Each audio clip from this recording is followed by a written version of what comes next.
Hello, hello, hello, and welcome back to the Awakening Philosophy podcast show. We have a whole new setup. We have a new text. We have done, well, we almost got to 200 episodes reading the last book that we read, which was a goddamn banger. And I gotta make sure that all my sound settings are all fine on this new setup. I hope I'm not too loud or too quiet. Yeah, I think I'm good. Maybe a bit loud. All right, well, I think we're good where we are. All right, so we just finished the masterpiece, absolute banger, perhaps one of the greatest books ever written. Top 5, certainly. Which is Socrates and Jesus, a Dialogue in Heaven. Oh my goodness, what a goddamn banger that was. Close to 200 episodes we spent on that. We did so many diagrams on the board together that I needed 4 different Lorian blackboards. The app I used for my blackboard was so filled with wisdom and colorful drawings that it wouldn't load anymore. It was just it was just too much wisdom for it to handle. So we had to start 4 different blackboards. But we came up with some fantastic diagrams, images, the Great Pyramid to understand human purpose, and gave birth to some interesting, still unanswered questions to do with the stages of enlightenment. Now, what we did do is we recognized that we can understand not only the stages of cognitive development or of development that we go through in philosophy, and we related it to the Zen Buddhist ox herding pictures because that book, and I thoroughly recommend you check it out or check out the videos of us going through it on YouTube. One of the key themes of the book is, well, the human problem is we don't respond to truth well as human beings. So we had to, all through the book, there was a puzzle. Hang on a second. Whether you're looking at true philosophy and understanding from Socrates, or you're looking at whatever it was that Jesus was saying, you've got a long line of people who responded to what Socrates or Jesus was saying in completely different ways, with completely different agendas. And it seemed in either lineage, no one really got close to what the original was saying. In fact, the book starts off with that, with Socrates and Jesus thinking, hey, hang on, we might be different, but there's something we share in common. We didn't write anything down.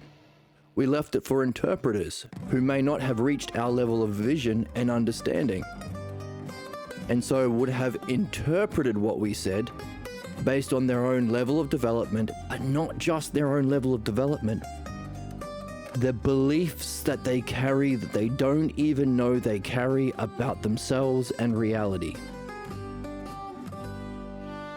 So while we can call what we are doing in this conversation following reason, reflection with an open mind to seek truth, or following the logos, we need to use the word logos because we don't have an English word that brings together reason, understanding, language, and the path that we walk, a method for reaching truth. So we need to use the word logos.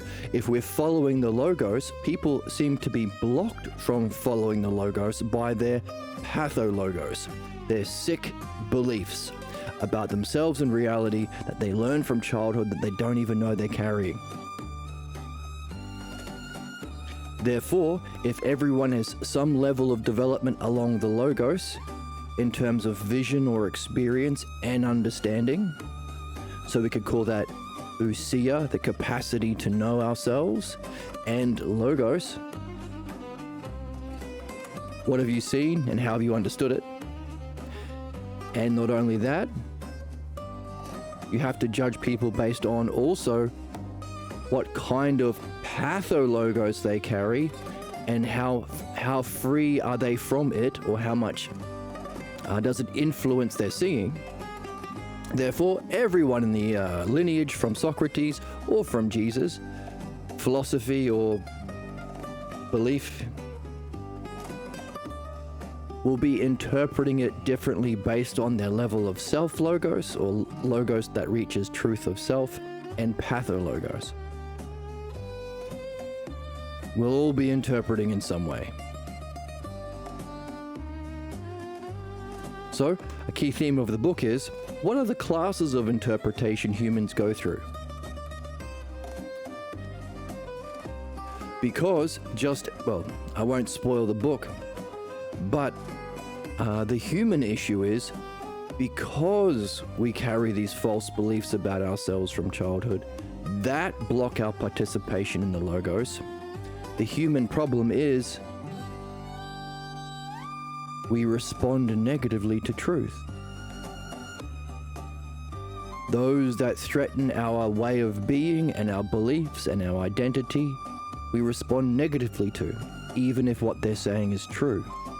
So the catch-22 is, if only philosophy and understanding can understand and solve problems, and can understand and facilitate us reaching our highest goals, if that's through understanding, but understanding is what belief blocks, and the human condition is a loyalty to false beliefs we don't even know we have, then we're stuck.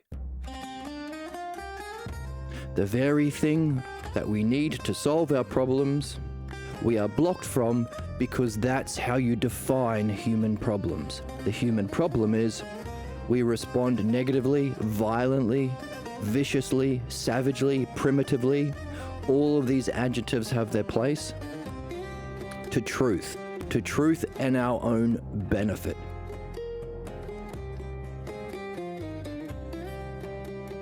Therefore, what we looked at was understanding the stages of development, but we have to bring it together with the stages of interpretation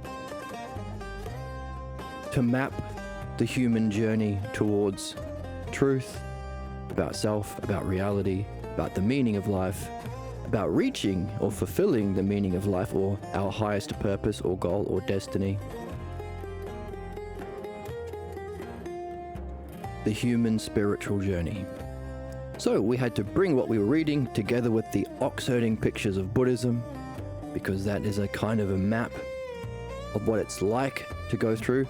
Philosophy might give you the truth, but this map of the ox-herding pictures gives us what it's like to go through that journey. But we were left with some big questions at the end of it. So, if that's Again, I recommend you, if you haven't gone through that series or read that text, I recommend you checking it out. Socrates and Jesus, A Dialogue in Heaven, written by the same author of this book, Dr. Pierre Grimes. And we have close to 200 episodes on YouTube that you can check out for free. And you can go through it at your own pace.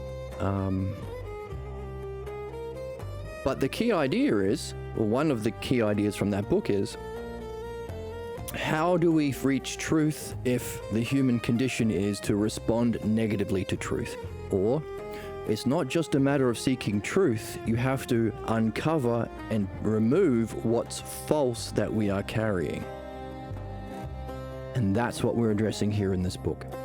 One objection to philosophy and the meaning of life, or our purpose, to develop understanding to reach the truth about self, reality, and our highest functioning, is that there is no truth. Therefore, philosophy is a colossal waste of time. Everything is just a matter of opinion, or just a matter of perspective. You've seen those memes where there's a 6 written on the ground, and there's one guy looking at the 6 from one angle, and the other guy facing him, and it looks like a 9 to him. And the meme is supposed to mean, see, there is no truth. Everything is just perspective. What seems to be a 6 to him seems to be a 9 to him.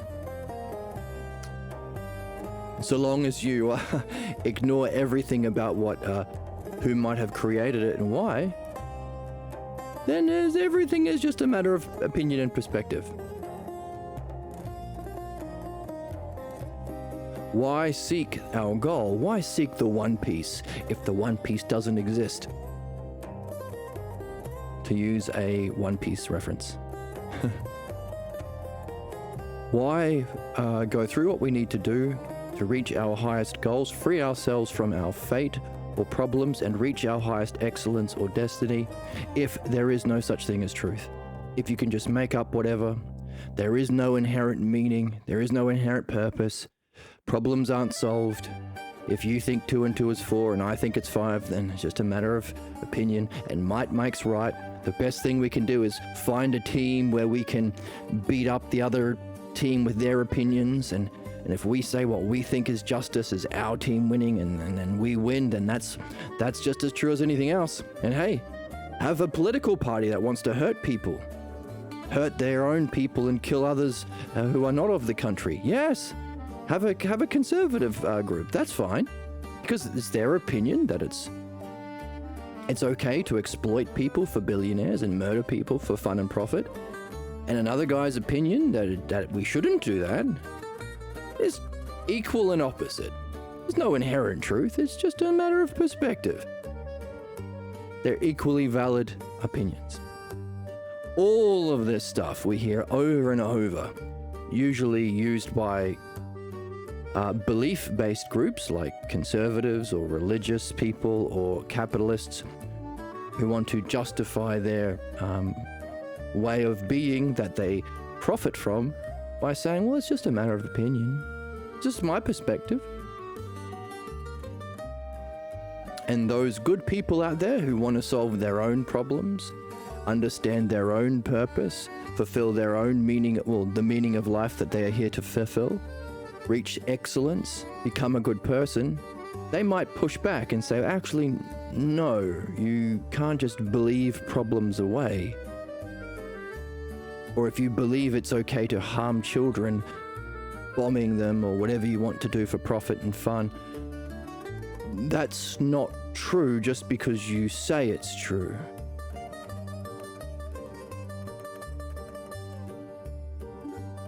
And those who have any familiarity with history knows that the human story is written in pages soaked by blood simply because of these kinds of belief-based people trying to use this idea to justify them inflicting their own personal opinions. Hey, it's just as true as anything else. There is no objective truth that we can know. And if philosophy is participating in reasoned reflection by reading these texts, which is true, reason is true, and transpersonal, open to everyone, and by reading these kinds of books we read on this channel, then we can participate in following the logos to truth. And if the claims of philosophy that by this development of dianoia, or understanding with a capital U, because we're understanding that which is beyond opinions, truths that are eternal, if we participate in that, we can even directly experience truth, the truth of reality, the truth of beauty, the truth of justice, the truth of mind or being. And of course, true philosophy has to be about the self, primarily. So, if there's this experience of truth, we have to ask the question, what's experiencing it? What is the self? And if it's the cause even of this greatest experience, what is the self that's beyond experience and yet is the cause of experience? And by the way, is everyone a self? Does everyone have a self? Do we use it so ubiquitously that we can say, his self or herself, or this coffee cup itself?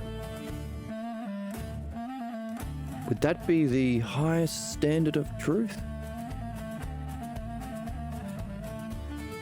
And if through the transpersonal participation and understanding, we can not only find our way to that direct experience of truth and that which is beyond experience but is true for all, and solve our problems. Anyone can participate in the use of understanding, or what's called the dialectic, the skill of understanding, to surface and uncover our false beliefs that are the source of all human problems. The use of dialectic in that way, called philosophical midwifery. If therefore these are the categories of truth that we can participate in, that's within the realm of true philosophy, what happens if we carry the belief there is none of that? It's all relative to personal opinions only, or it's all relative to your own personal perspective only.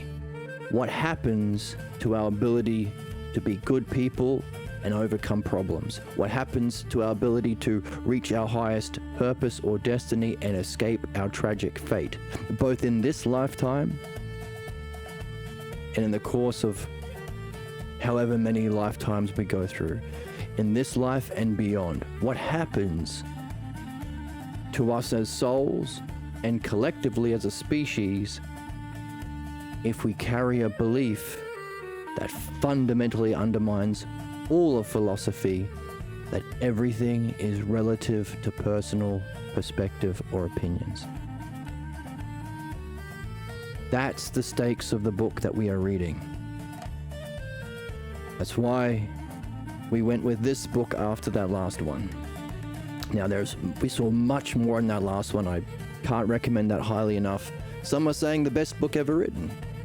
To find out why, and the most important book to ever read. To find out why, you can check that out. But this belief, we have just outlined its stakes, why it's important to address this belief.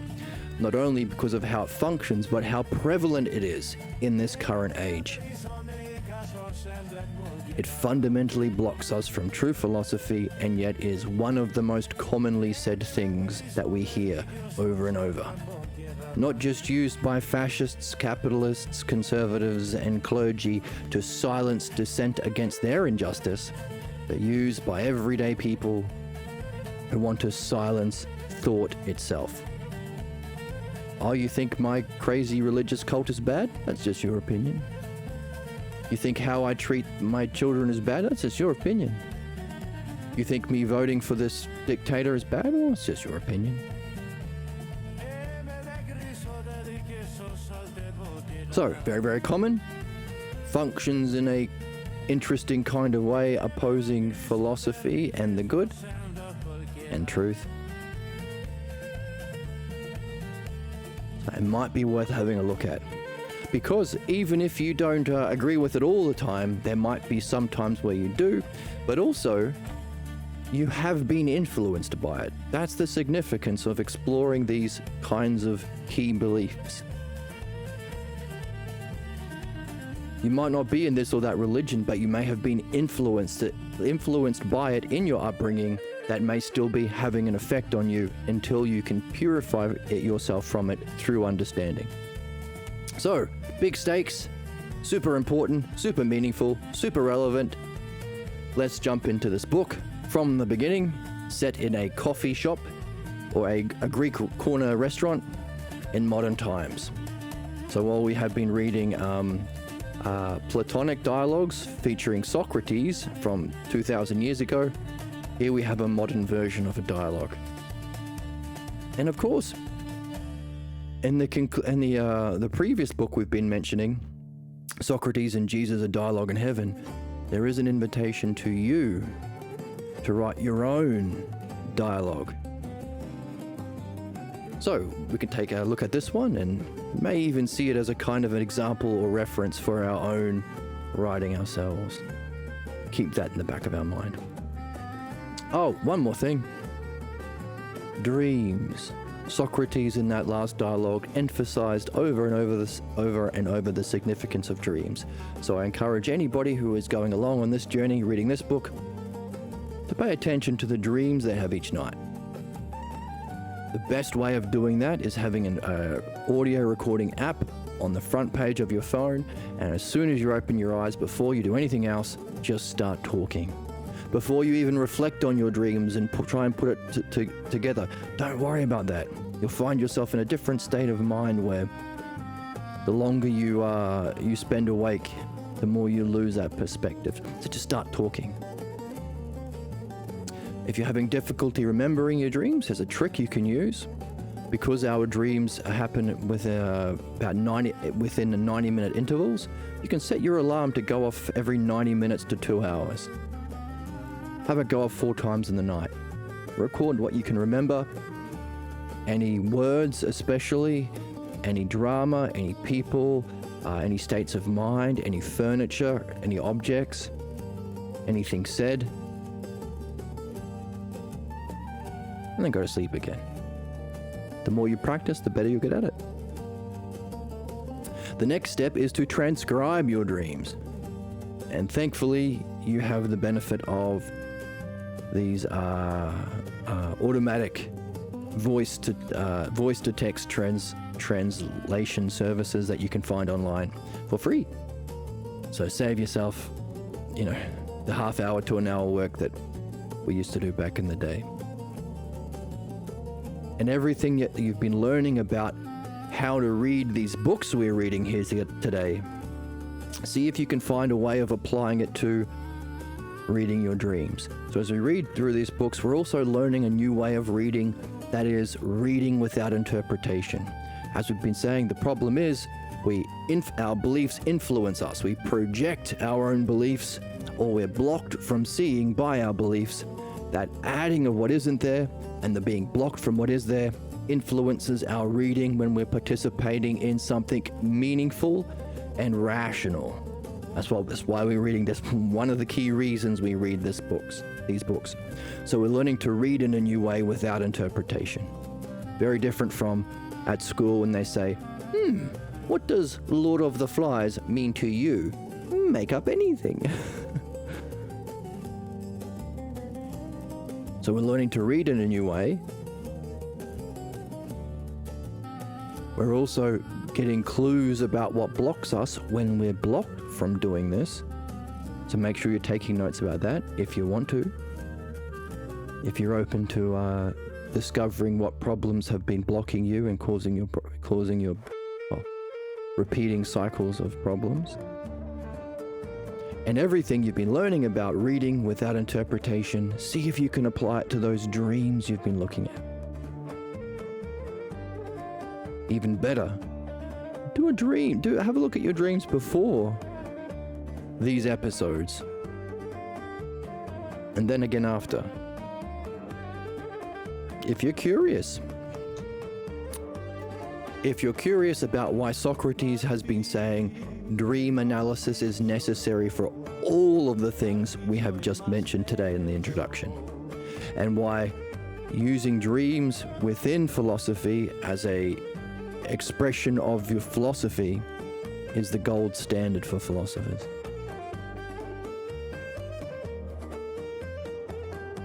Doesn't cost you anything. You don't have to buy a franchise. You don't have to be within some secret billionaire class. You'll have your dreams. Just up to you whether or not you are curious about them. So, on that note, let's seek this one piece, shall we? Let's begin our adventure together. Thank you for joining me on this adventure. And I hope you have fun.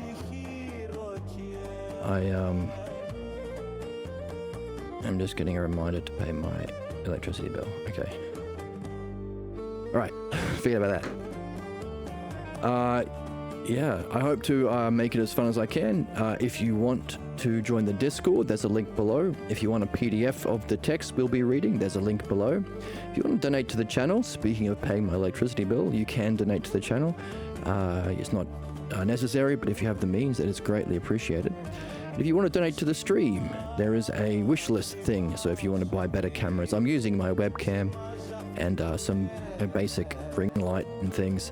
But if you want to contribute in any way, let me know or reach out, and again, greatly appreciated.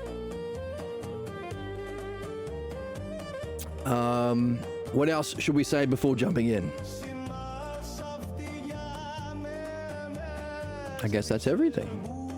Oh yeah, and if you have any suggestions for how to make the stream more fun, you might notice things like the Greek tavern music playing behind us, and other sound effects that we use, and we have little characters that come up as we read, and yeah, I hope you enjoy it. Let's jump in.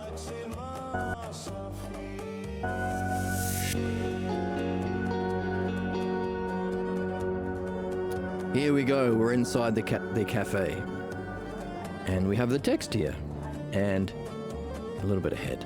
Let's go back. Here's our text. Is it all relative? A play on Plato's Theaetetus. So maybe we could have a look into the Theaetetus after reading this book. See how it relates. By the great Pierre Grimes. Hooray.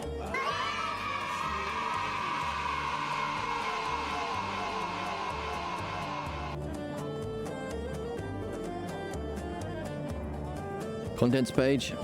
Oh, and there's an extra section at the back where we explore the idea of analogy. Those of you who have been following along with the channel for some time might see the repeating theme of the significance of analogy in how we think and how we develop our thought to reach higher stages beyond where we currently are through analogy. Exciting! I'm so excited. Let's jump in. Here we are. Is it all relative? A play on Theaetetus.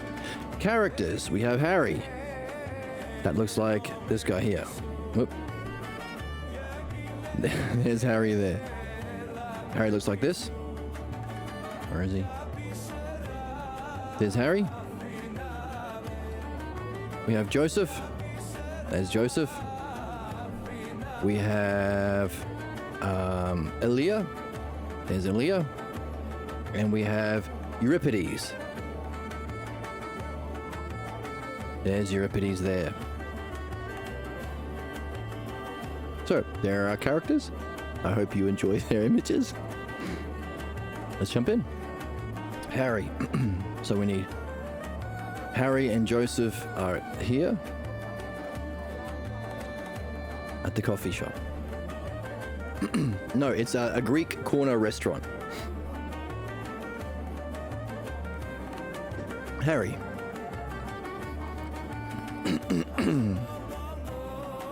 Hi, Joe. It's been a while since I saw you last. I'd ask what's new, but I've already heard a great deal. So, what is this I hear about the talks that have been going on around here? I can't believe what I've heard. Elia here heard... Oh, Elia's here. So let's add Miss Elia.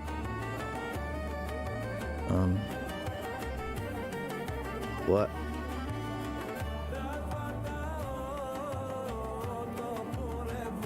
Oh yeah, I'm having trouble with Elia sitting for some reason. She won't sit still.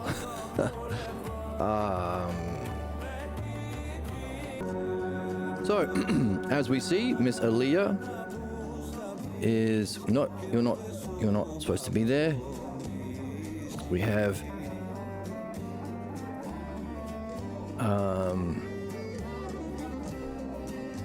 Harry and Joseph and Miss Elia.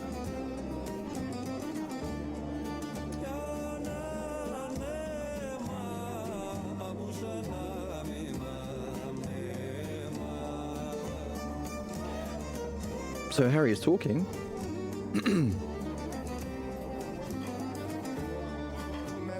When I heard So what is this I hear about the talks that have been going on around here? even on this Twitch channel or YouTube channel. I can't believe what I've heard. Aaliyah here heard that you got converted. You of all people, she couldn't, or maybe wouldn't, fill in any of the details. She just said that things like that have been happening. I figured I might as well find out directly from you. So that's why I phoned you to meet us. When you suggested that we meet here, I wasn't too sold on it because I hadn't been here before. But darn if it's not a nice place. Aaliyah, by the way, wanted to tag along. Hey, waiter, could we get 2 more coffees over here? Thanks. Joseph, nice to see you. I'm gonna have to do their voices a little bit different. I'll do Harry a bit more gruffer. Could we get some coffees over here? Joseph, nice to see you. It has been a while since you've been around here. Now, Aaliyah, what have you stirred up? Unless perhaps you're referring to my interest in Plato. But that's not a conversion, is it? Aaliyah, I'm just tagging along, Joseph, as Harry put it so nicely.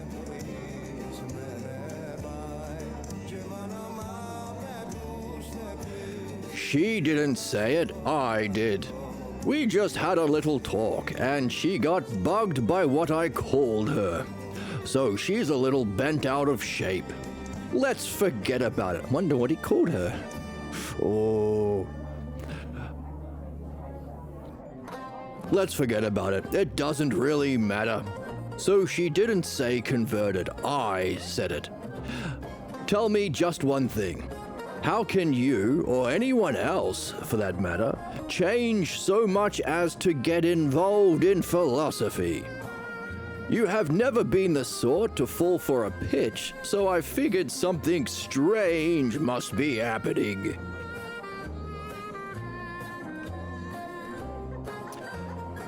It really must have taken time for the word to get around if you're talking about the talks I think you're referring to. The way I heard it, I believed it must have been just the other day. You know I've been away for a while at UCSB. And I went to Chicago and thereabouts for a couple of years. But that's over now, and I've finished my degree, and with traveling around. We've been through a lot together, in the past that is, haven't we? So why not level with me? What are you into philosophy for?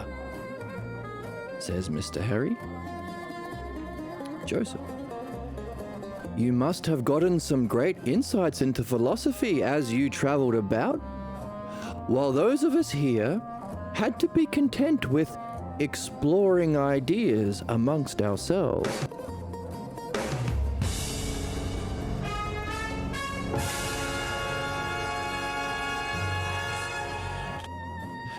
If that's an attempt at sarcasm, I'll ignore it, says Harry.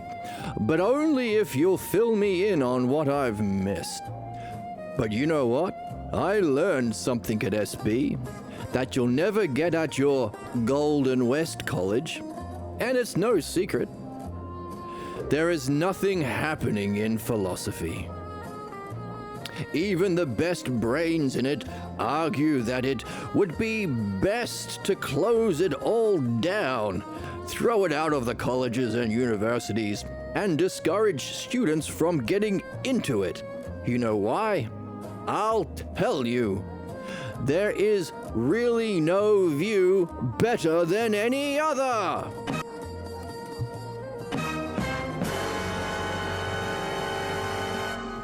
Even if it seems like there's a better view, it's really just a clever argument at work. Everything is a matter of interpretation, and everyone interprets to preserve their own biases. It's not that some views won't get you more for believing him or pretending to believe them. It's simple. If you want to succeed, believe what's being believed. You know, when in Rome, do as Romans do. And that's all there is to it. Let me move this.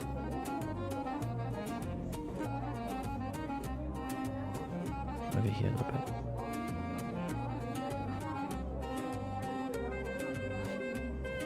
That's the only advice anyone needs.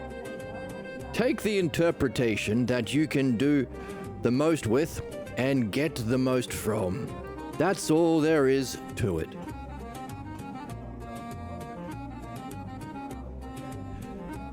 Joseph, you want a summary of what's been happening?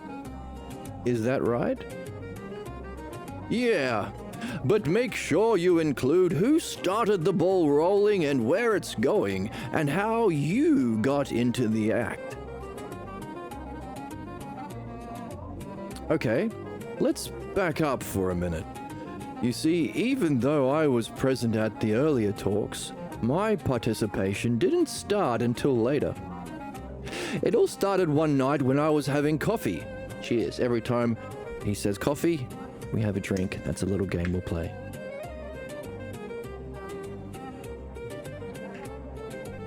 It all started... Oh, and by the way, well, we'll review it in a second, but the introduction is super important and there are some promises being made. We just read who got the ball rolling, where is it going, how you got into the act, and also our friend Harry here is demonstrating his position, including, hey, just believe what everyone else is believing if you want to make a quick buck.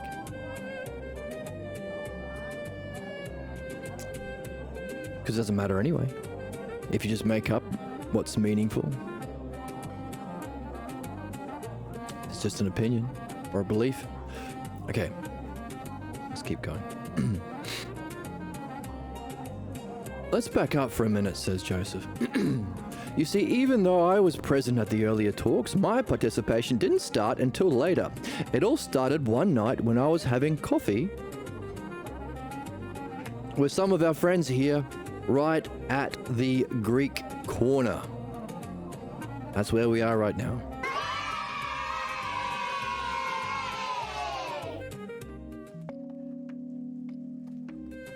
Oops, sorry. This is the outside of the store.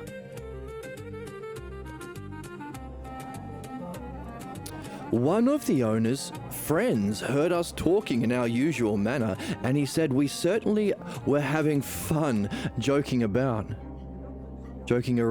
But since we lacked a certain discipline, it was unlikely that we could ever rise above humor. Ooh. We laughed.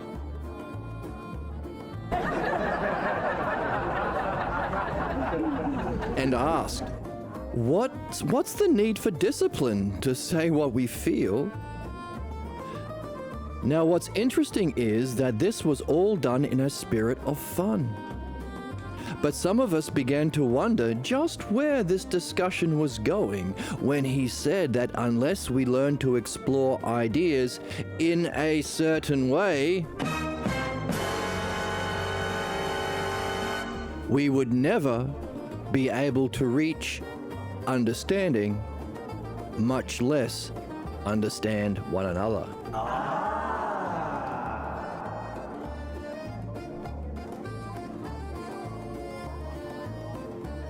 Wait a minute.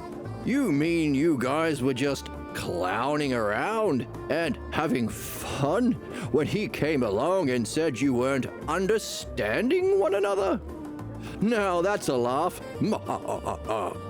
You're laughing and joking, and he said you weren't understanding one another? It got even more interesting when he threw out a challenge. He said that none of us can understand himself or anyone else unless we give up or see through what we believe in.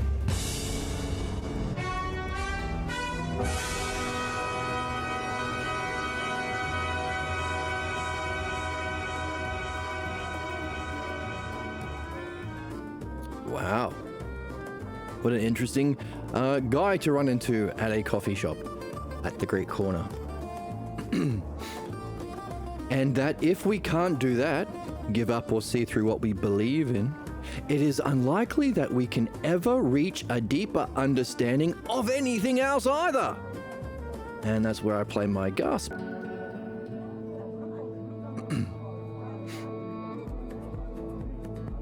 None of us can understand yourself, or anyone else, unless we give up or see through what we believe in. And if we can't do that, it is unlikely that we can reach a deeper understanding of anything else either. Masking his seriousness,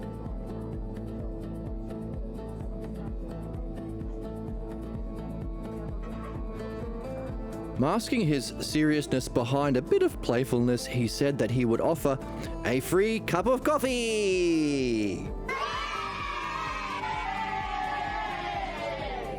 to anyone who could prove him wrong. But he insisted on one condition.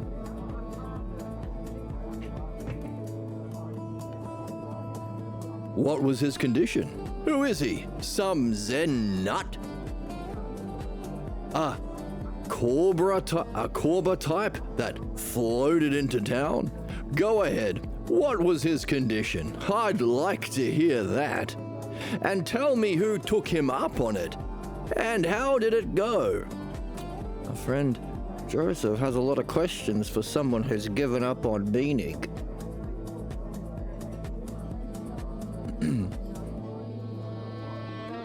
The condition was that first we would have to understand his position.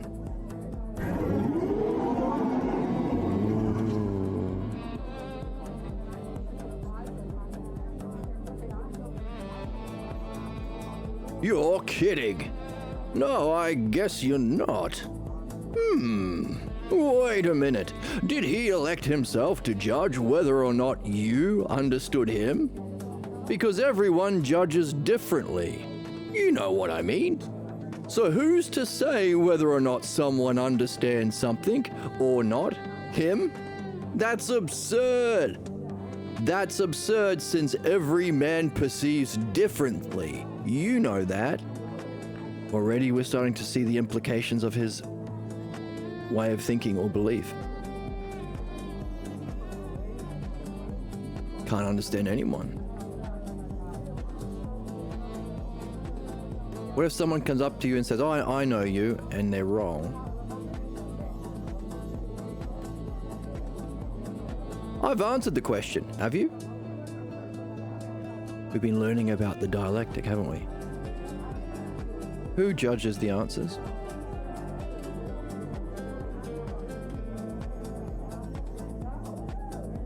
Joseph. I agree that each of us perceives things from our own unique viewpoint, but you don't know it just because you perceive it. Or else we would know Chinese or Greek or whatever we see and whenever we see it written. Surely you're not saying, that perception and knowledge are the same thing. Are you, Harry? Of course. And I don't mean merely seeing or perceiving. I mean any experience. Whatever a person experiences exists for them, is and has to be true to the person experiencing it. Now that's totally obvious, since you are the only one who can say what you experience. Who can say that you don't experience what you say you experience? Surely you alone know what you experience. Already we're seeing more implications. What happens to knowledge?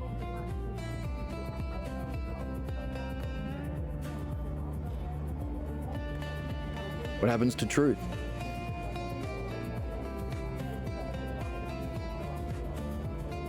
Notice the questions that he's asking. Who is to say? Who can say? What are who questions about? Are they different from what questions? When you're doing a math equation or learning how to do something like math or anything, do you ever ask who questions or what makes something true? So, Harry's saying, sure, who can say that you don't experience what you say you experience? Surely you alone know what you experience. Because, says Joseph.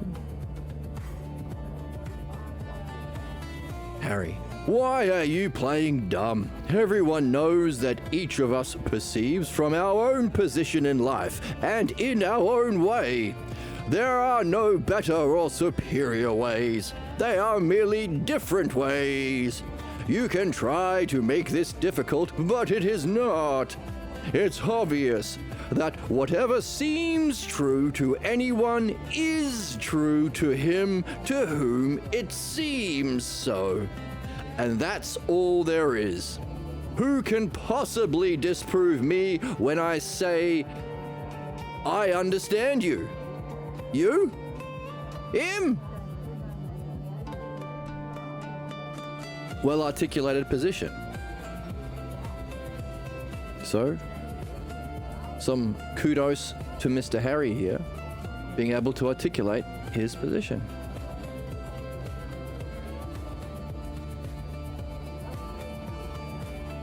Whatever seems true to anyone is true to him to whom it seems so.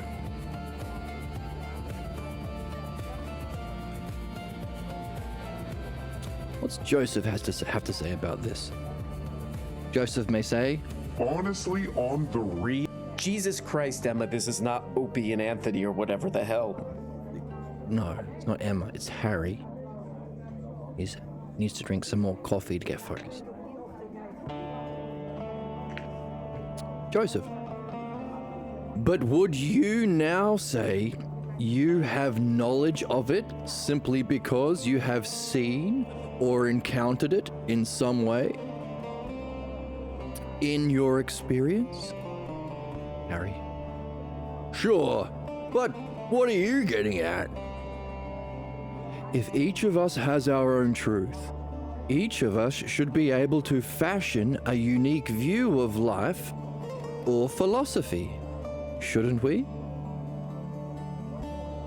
Sure, each to his own. As I recall, you're the one who was always quipping that philosophy is like belly buttons. Everyone has one, and no one needs anyone else's. So why are you into Plato? His voice sounds older than his face, but that's what we're working with. Joseph.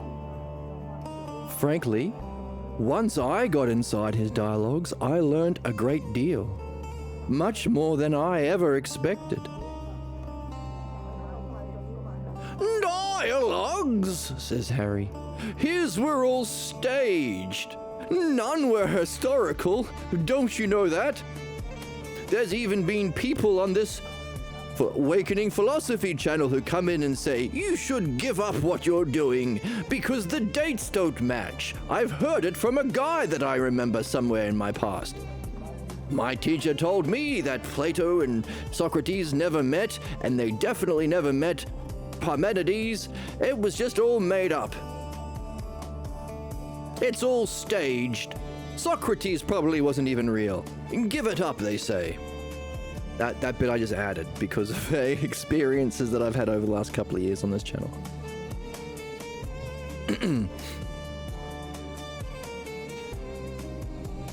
They're all staged, I say. I say it and I say it often.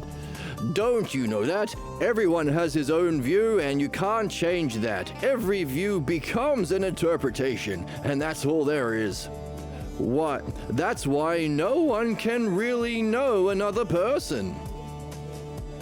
And what's more, there is no reason to go any further because all you have to do is look around you and you'll see that we do well enough without any need for this thing called knowledge. There are fashions in philosophy, like anything else. What's in today is out tomorrow. Surely you know what we call knowledge is merely what is accepted by the fashion setters of the day, for this or that purpose. To study someone else's philosophy may be fun for some people, but why get into all of that old stuff? It's better to express your own experience in your own terms than to use someone else's. Why? Because it expresses your experience, not theirs.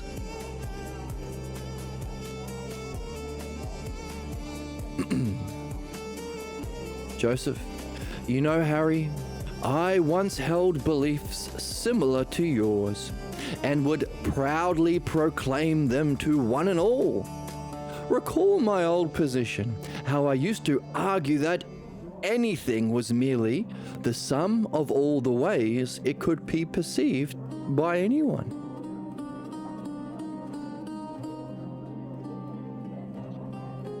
And if you don't believe in that anymore, do you believe in Plato? Whatever would that mean? Believing in Plato. How do you plan on explaining it? Lecture us.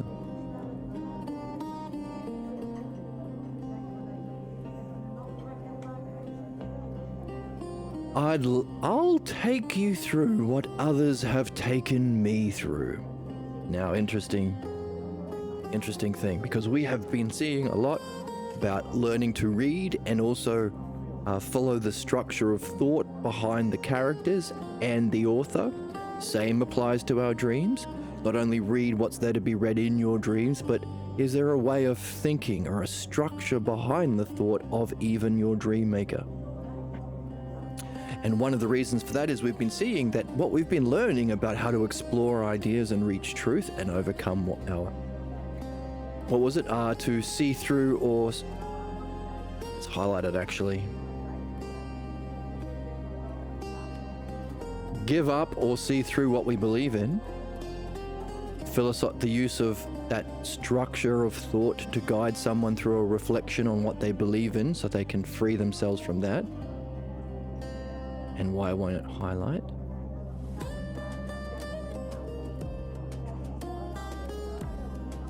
Highlight.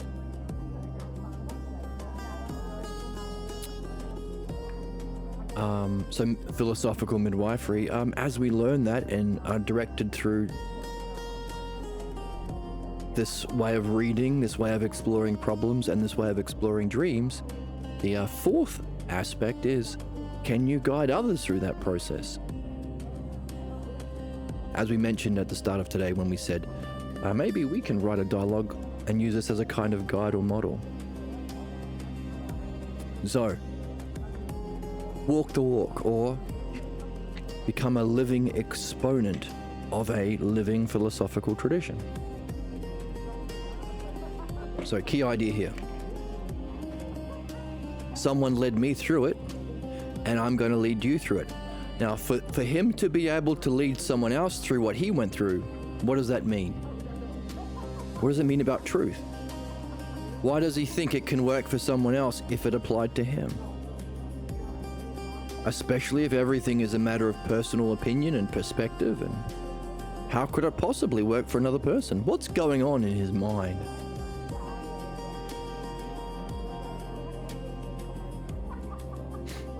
So, Joseph, I'll take you through what others have taken me through. I don't get it. What's in it for you?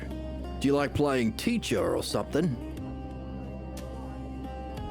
I am interested in the hold these ideas can have on us and what it takes to break free of them. Simple as that, Harry. So why don't I put a few questions to you, if you don't mind? And as we've been reading about philosophical midwifery, we're noticing a similar thing. By participating in this kind of as the midwife or dialectician guiding the conversation, the skill and art, we can also learn about the principle of the ideas that hold us. And maybe also learn something about our humanness. Some ideas that have been coming up for us along the way.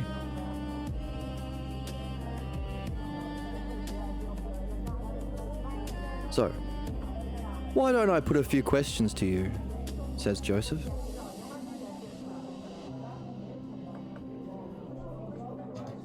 You've got to be kidding. I'm not going to get into some cross-examination just to satisfy your curiosity. I can't really believe you are serious about all this. Have you ever had it come across that? You're trying to ask questions of someone so you can pursue an idea rationally, cut through beliefs and perspectives, and they respond, "You're putting me on trial. I feel like I'm in an exam. Get out of here, don't you judge me." Come across people responding in this kind of a way to simple reasoned reflection on ideas in the pursuit of truth? I wonder why what seems to be most important in reasoning through ideas, people meet it with this response of, "This is a bad thing. You're trying to catch me making a mistake so you can punish me. Get out of here. Don't you judge me." What does that say about our current culture? Or certain kinds of friends you may or may not have.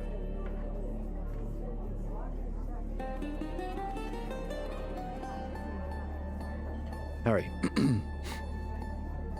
You've got to be kidding. I'm not getting into some cross-examination game just to satisfy your curiosity. I can't really believe you are serious about all this. Say, Aaliyah. Hey, Aaliyah. Oi. Missy in the corner with the red dress. You got me into this. Why don't you play? Or are you still bugged? I'd rather listen for a while. But I'm not really into dueling with words. Oh, it sounds like someone is used to Debate dweeb. debate and not dialectic. Debate pervert. People who are debate perverts. Perverts. Let's be honest, perverts. Debate pervert. I'm a debate pervert. And I have an axiomatic Of the Bible. Debate weirdo. Debate weirdos. Or dueling with words. Joseph. So what's he trying to do? Back out. Already. With all his bluster he came in with. Trying to hide behind the girl. Joseph. Sure, I'd like to talk with Aaliyah, but first, I'd like you to know that I'm serious about this matter. You see, I really don't understand what those ideas mean. And what's more, I don't think you understand them either. Oh.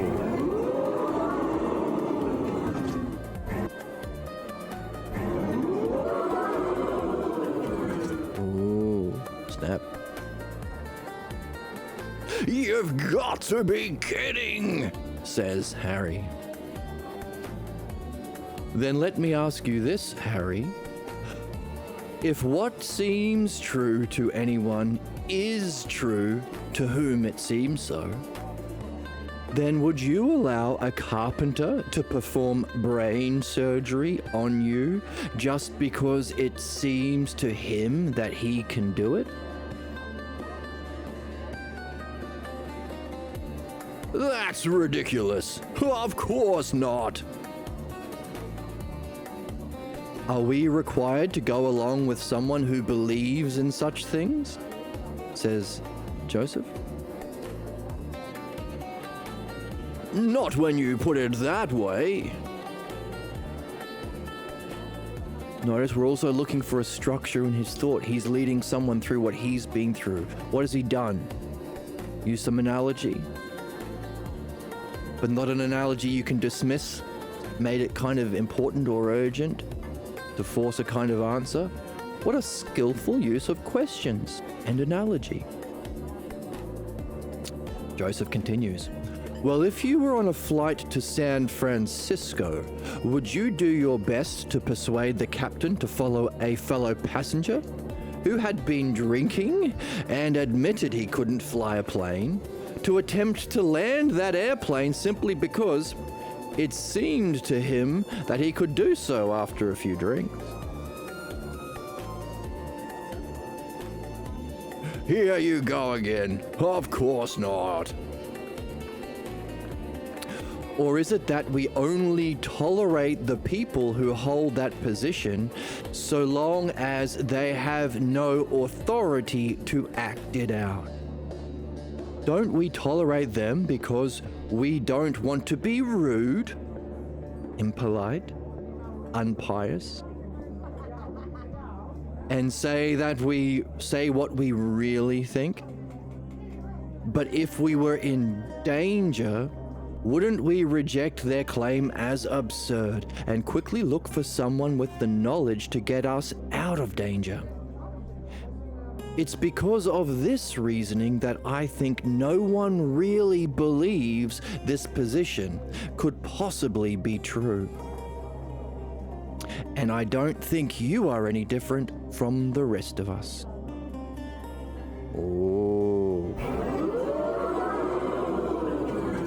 Oh, snap. He might say, well, that's not true because I don't think so. He might say, Hey, whoa, don't, that's a scary voice, man. Don't do that. Hey, my kids watch this. okay. Maybe I'll cut back on the sound drops. When we're in it, so I talked about urgency, but danger. Then we look to people who actually have knowledge to get us out of that danger we might be facing. Says Joseph as a question to Harry. I should have known you'd take it in that way and would turn it inside out. You're making it absurd by treating it as a joke. But that won't change a thing because everyone believes as I do. But not in the way you think. That's for certain. But look here. Who can deny that as long as someone holds something true for themselves, that it will continue to be true for them until they change their mind and see something else as true? Who can deny that?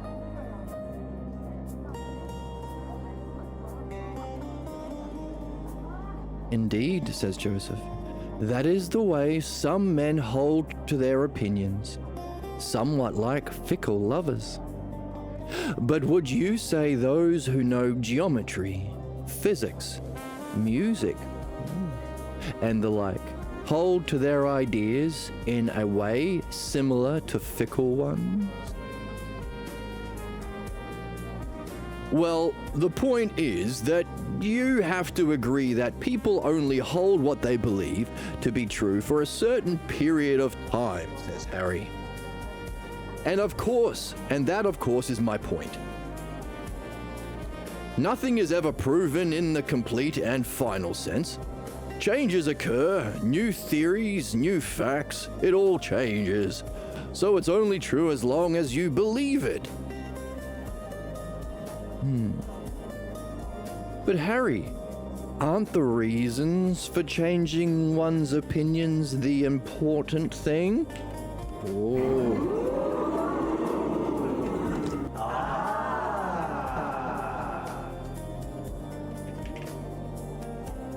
Harry. Yes and no. The real point is to appear as if you really know what you're talking about. If I've learned anything from capitalists, religious officials, conservatives, and Fox News, it's just about appearing to... Anyway, that's a little tangent from me.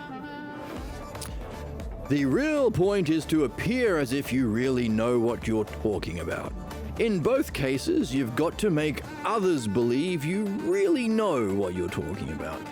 You have to persuade others and convince even your beloved that what you say is true. And teachers have to persuade their students that the proofs in geometry are believable and true. Sure, maybe they do it differently, but they both have to convince, don't they? And on a personal note, I've heard a lot of people from academic philosophies, usually, saying, oh no, yeah, being able to manipulate people through arguments is essential, because it's not just a matter of using philosophy to know the truth, you have to persuade. So it's justified to lie and trick and use these rhetorical techniques that debate perverts use. Debate pervert. Because it's just like marketing. You have to market the truth well. You have to convince people, don't you? Make them believe what you're saying. What does Joseph say to that idea? Well, it certainly seems to me that the topic has changed, and now we are trying to understand what convinces and justifies accepting one kind of reasoning in geometry and another kind of reasoning among lovers.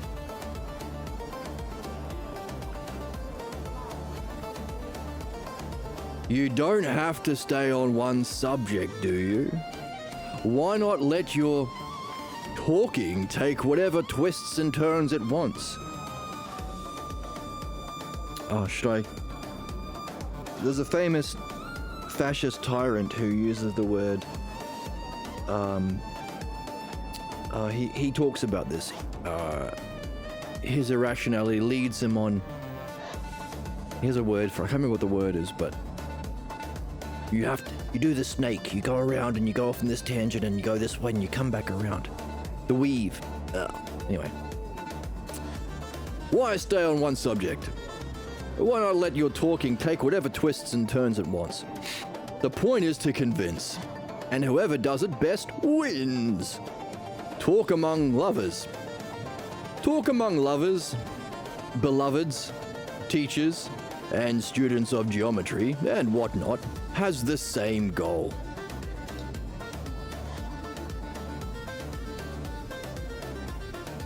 It is always the same. It is, of course, merely to appear as if you know your stuff. So it's all rather simple. Whatever difference there may be among them all doesn't really make a difference, my dear friend, because even those who seem to know things like geometry only say what has convinced them. And it would still seem to those others, those who don't know about those things, that the geometrician, the physicist, or musician are knowers. Now, in the time of recording, we have people like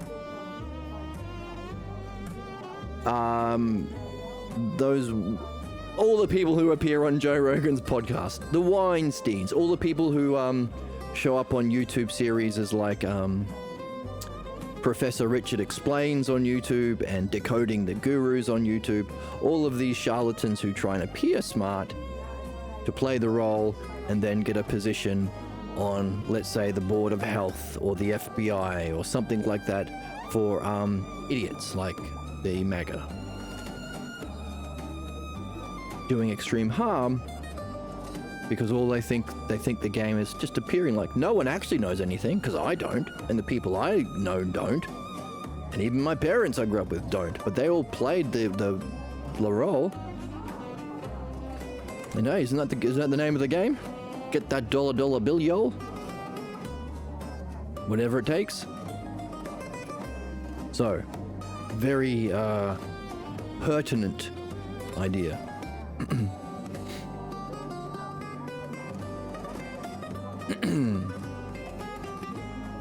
What is it? Doesn't make a difference whatever subject you're in. You always have to trick people, and the more ignorant people are of the subject, geometry, physics, music, well, they'll think you're a knower if you use those big words. While talking to Joe Rogan on this podcast. or on Fox News, or on any propaganda site. Joseph. But don't those who know use a different kind of reasoning than those who don't know? Ooh. A different kind of reasoning that you can only use if you actually know.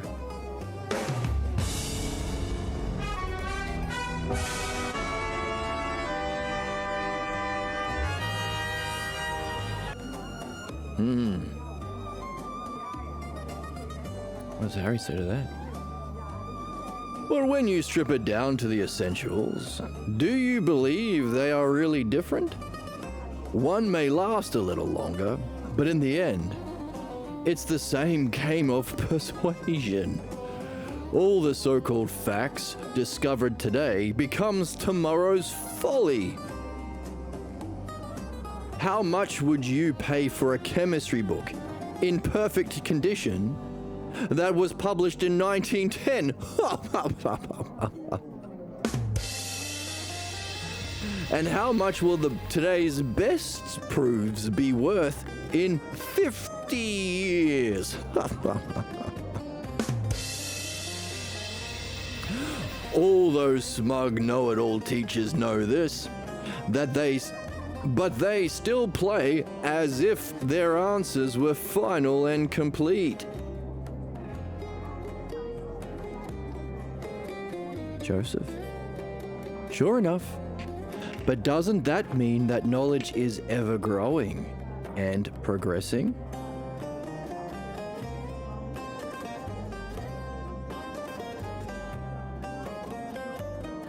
Yes and no.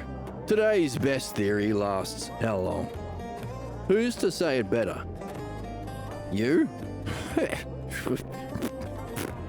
They just got more of the same. They just get more of the same. It's not any better, just more of it.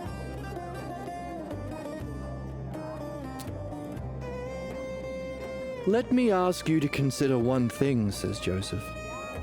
Of those who you say are knowers of geometry, do they offer demonstrations and a variety of proofs?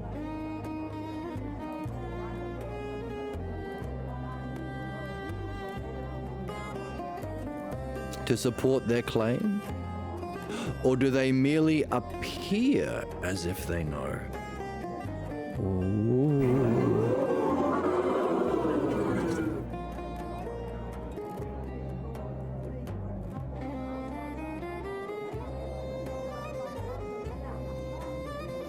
Harry. No, they appear to have true proofs. Interesting. Can you see the influence his way of thinking is having over other ideas, other key ideas? Truth is so as Joseph is using the idea of proof to distinguish scammers, grifters from actual knowers, Harry even uses the word appearance to make sense of the idea of truth. And this is how our beliefs function.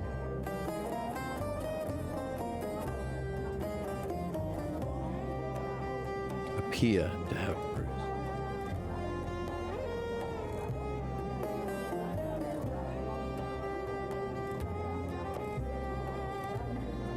Oh, speaking of appearance, I can't really read that, can I? That's even worse.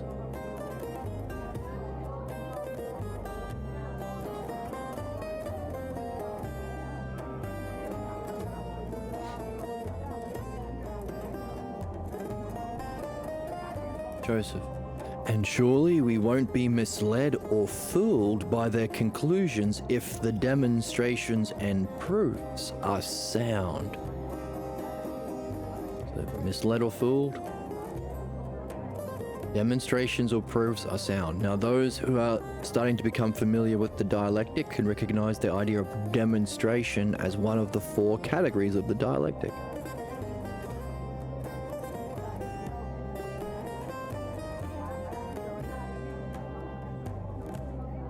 Let's check it out.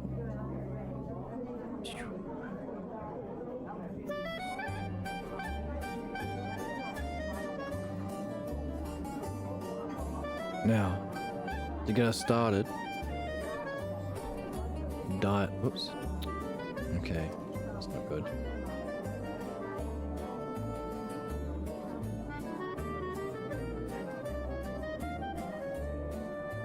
There we go.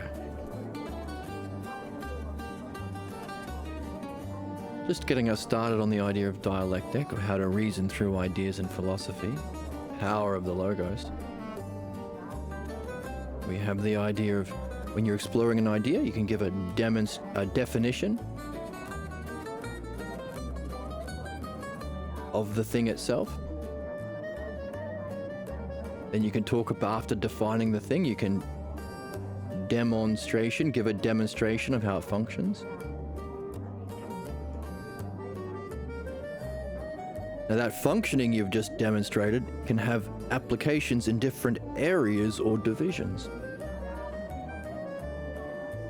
For example, we've already seen Joseph talk about flying a plane. That's a different application. So already we might have enough to give a definition of Harry's position about truth being true to whoever it appears true to, those to whom it appears. How would that function? And you could use examples or analogies to show that functioning in different divisions, flying a plane. Was there any other demonstrations he gave? Now that's the idea. Can you build these dialectics yourself? From these divisions, can you see a key theme coming up here? The plane always crashes.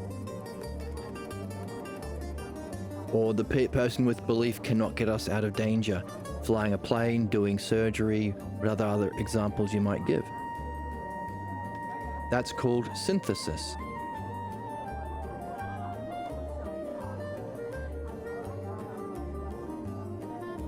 Synthesizing it into a single idea, other from the definition, other from the subject, a new idea. And then what do we do with that new idea? Analysis. We take that new idea back to our first definition. Now we can understand that idea.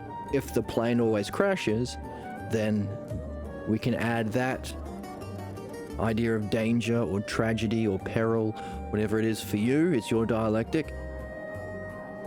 But again, it'll be true, so you can share it with someone else the same way Joseph is going through this with someone else. That to whom it seems true, it's true to them, and who's to say, whatever. That definition now contains the idea of peril or crashed airplanes. That's analysis. Those two ideas together give us the final category,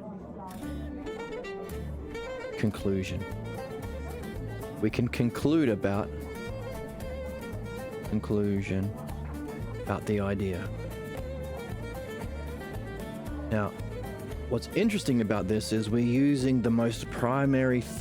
Now we can explore anything, all of the ideas that we explore in philosophy, truth, goodness, beauty. But of all of the ideas that you could explore, before you make any judgment about whether it's big or small, or whether it's a whole or part, whether it's beautiful or ugly, or true or false, the very first distinction you make is it me or is it not me? Am I talking about myself or my other? If I want to drink the coffee, the first thing I think of is this stuffy me? Or is it other than myself? So of all of the basic building blocks or Lego pieces of thought and reason that we use, and we're learning to use well by reading this book, you could say the first distinction we make, the most primary, self and other. And today we introduced this book by saying philosophy is only true philosophy and meaningful if it's about the self, if it contains the self as a key idea or the highest idea.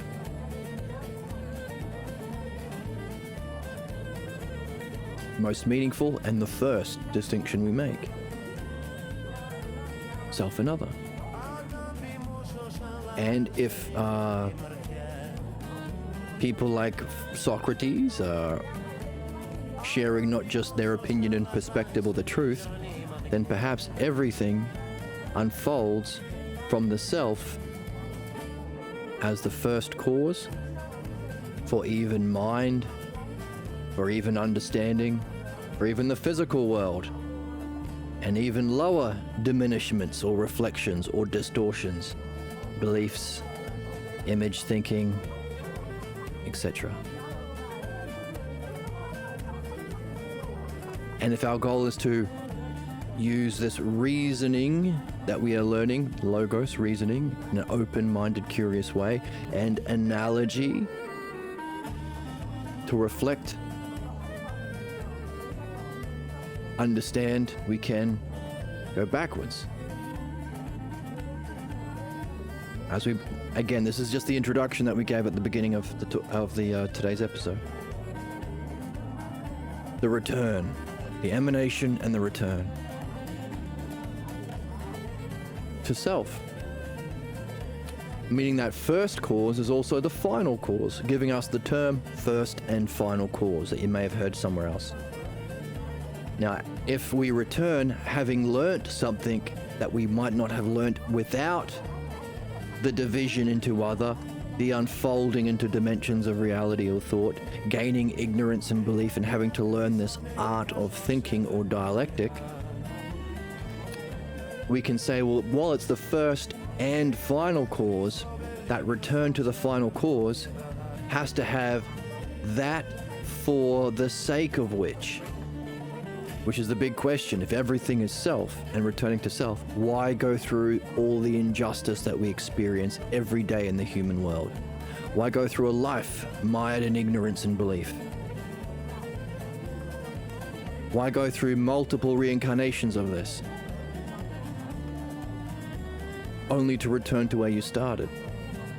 The puzzle given to us in the ox-herding pictures, of the 9th ox-herding pictures, he may as well have been blind and deaf from the beginning. Too many steps have been taken in his return to the source. What the hell was the point of it all? So that's one of the questions we are wondering about, or since the end of the book that we just finished. But also, I suppose anyone who hears that everything is from self, in self, and returning to self through the mastery of the self logos will ask that question, well, what kind of a sadistic world is this that we have to go through this ignorance and forgetting and having to remember and having to deal with all of this ignorance and injustice? So it's a big question for, well, could be the biggest.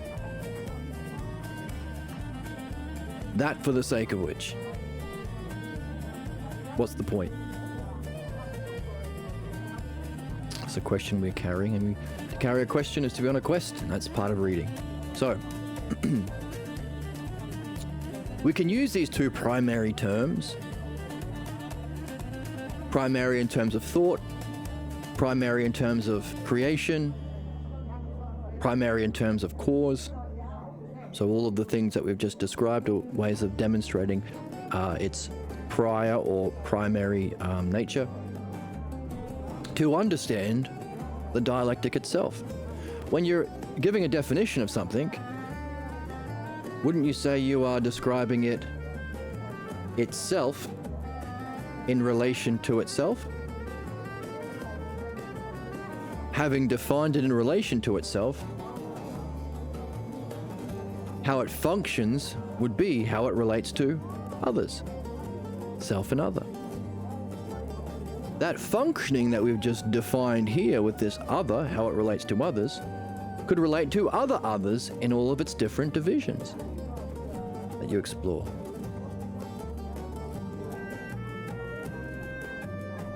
We would then therefore have to synthesize from those divisions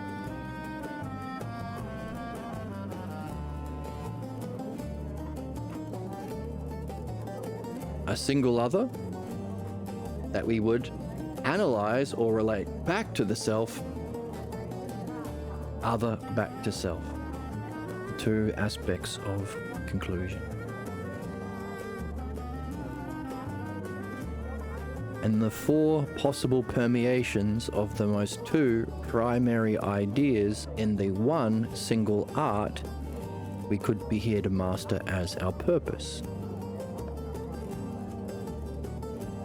So, just a bit of a background, bit of a skeleton to work with as we explore. Can you find any of these structures in the ideas being explored? Because I'm saying that because there is a key word that jumped out at us. Can you give a demonstration of that? Says, well, not Harry, Joseph. So, bit of extra background for no extra charge. So, back from here to our friend Joseph. Surely we won't be misled or fooled by their conclusions. Another word that has an application in the dialectic. If the demonstrations, looky, and proofs are set.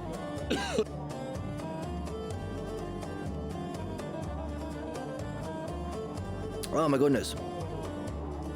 And proofs. So maybe we can look at the idea of where do we explore to gain the proof? Division to synthesis. Division or synthesis into synthesis. So we might excuse me. We might be able to infer a kind of structure that Joseph has learnt hanging out with his friends at Golden West that Harry might not have gained. Where was Harry? He was at a different college, a fancy one in San Francisco. Golden West is in Huntington Beach, California. Oh, yeah. Near Huntington Beach, I suppose. He went to Chicago as well. Ooh. For a few years, and he did some traveling. And all Joseph did was hang out with these people who seemed to like to explore ideas in this way by Golden West, around the Huntington Beach area.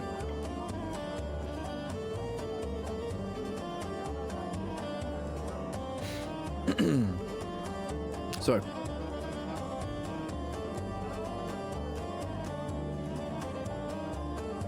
we won't be fooled by the conclusions if the demonstrations and proofs excuse me, are sound. Right, Harry? Harry says, no, not if they really are sound, but you even know that but you never know if they will last. If they will really last. How can you be sure that some insight into math, physics, or whatnot might not overthrow all of those earlier proofs, or even the very idea of what a proof is? Hate that sentence.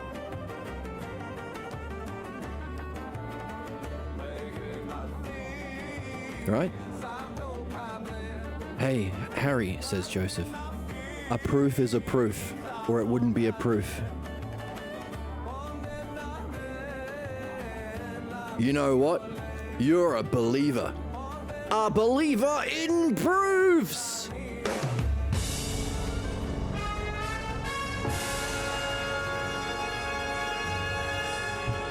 Says Harry. And that makes you no different than the rest of us. Knowing is a myth, he declares. You can't really prove anything. If something is proven, it proves there is a proof, or it couldn't prove it. That's a funny sentence. If something is proven, it proves there is a proof, or it couldn't prove it. That's kind of neat. I'm going to highlight that. So I think it's a neat sentence.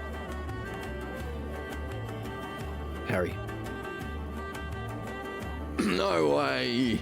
Proofs aren't all the same. Don't you know that? There are a whole bunch of them. Some they call elegant and some sloppy. Sloppy truths. Proofs. Joseph. A sloppy proof? A sloppy proof? Sloppy proof? Sure. You know the one from geometry where they try and prove two triangles are equal? No, I don't mean equal. I mean congruent. That's the word for it. Well, they do it, don't they?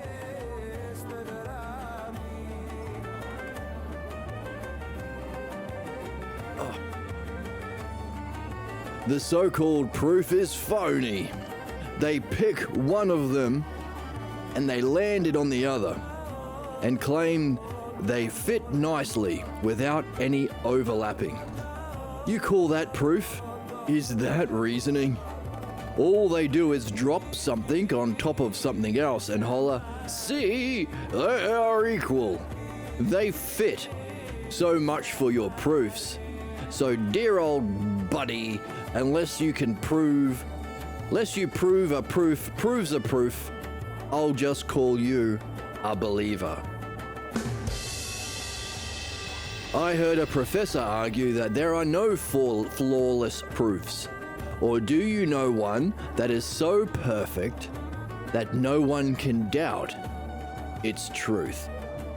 Come on, Joseph, do you have one? But if you don't, then neither does anyone else. Now, he is referring to, I think it's the third. It's been a while since I was in Euclid. It's one of the earlier propositions of Euclid.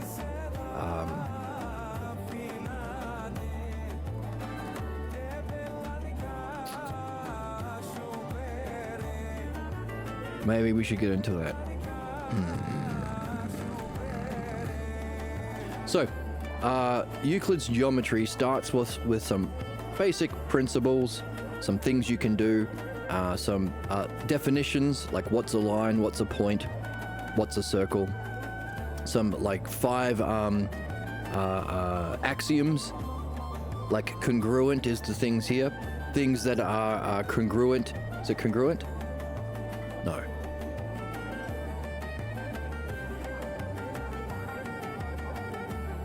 Yes, congruent. Are equal to one another.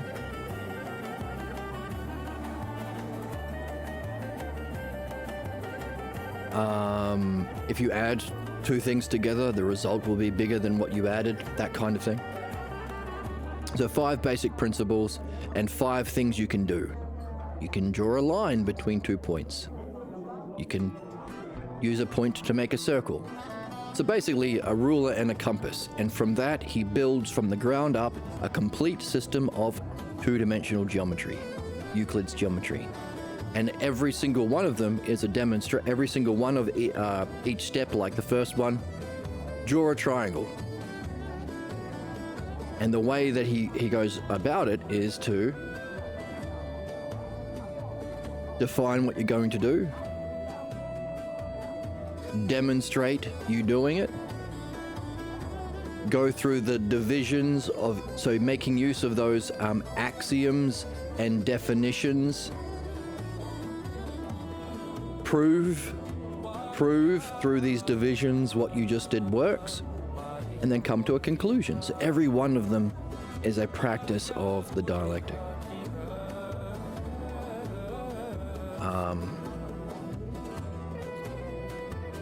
Yeah, so he starts by saying, okay, to draw an equilateral triangle on a given finite straight line. So they give you a straight line. It's finite, means there's 2 endings. And can you make an equilateral triangle? So we've got a bunch of things we can do. We can draw a circle using this as the middle. Whoops. Using that as the middle here. How do we do it? So, my tool here is weird.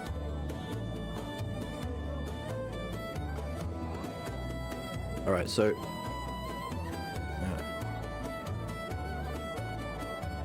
maybe like this.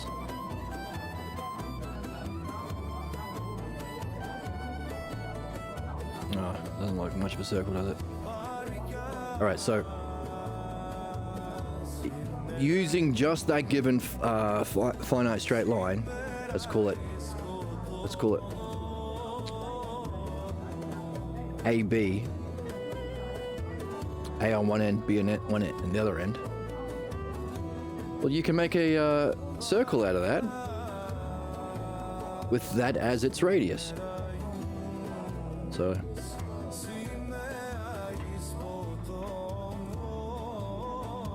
like that. There you go. So it's a bit wonky, but you get the idea. A, B. Oh, I should probably do a bit better. That's fine. Now we could do another circle with the center B and not A.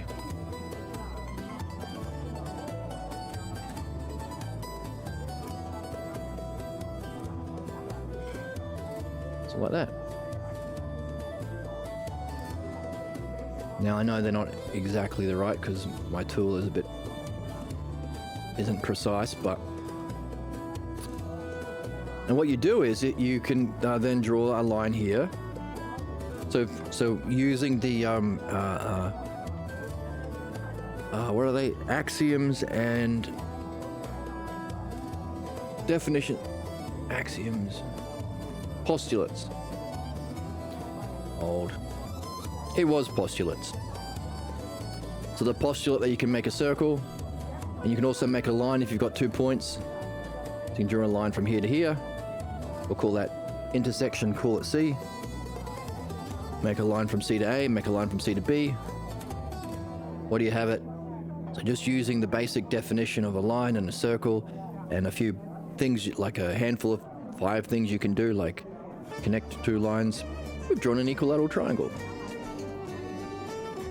Now there are a couple more, so this is the beginning of some as close to a complete intellectual system of understanding that we have in geometry before philosophy, as a practice of philosophy, practicing proof, practicing the dialectic, practicing the use of axioms and principles that we make use of in philosophy. For example, how can you seek the self or truth or knowing if you don't accept as an axiom that it's possible? And you might have to address certain beliefs like it's all relative, as we have from Harry here, to be able to be open to that principle. But so after about the third or fifth or something, I can't remember, but you end up doing a similar one where you've got, so you're using these, it's building on each other, building on what you've created. You end up being able to construct just using these basic definitions, axioms, and postulates. Postulate being a fancy word of you can do this, you can draw a line. You end up with one triangle, A. You can create another triangle, B.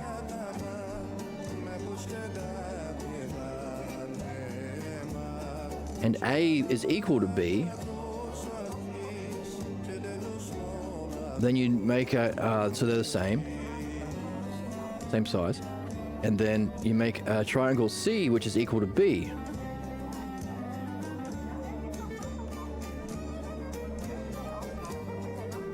And the idea is to show if A equals B, this is the division or the proof stage of the dialectic. That would be the demonstration, being able to demonstrate or construct those things. The definition would be defining what you're trying to do. Construct 2 triangles that are equal to each other, A and C. If A equals, and the proof or division, if A equals B and B equals C, then therefore A would equal B. A would also equal C. Now this is an axiom called things that are congruent. We take it for granted. For instance, if you are getting your driver's license, you look in the handbook and you see, here is a picture of a red light. Still red. Here is a picture of a red light. It means stop. And then you're driving your car in the practical part of your driving, and you come across a new red light. And you see, oh, it's red. This new red light I've never seen before is equal to this red light I saw in my handbook.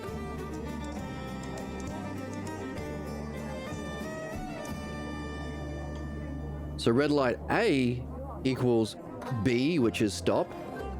Red light C is equal to that one in the book, red light A. Therefore, you use this principle of congruence to conclude, then this new red light C must also equal B, stop.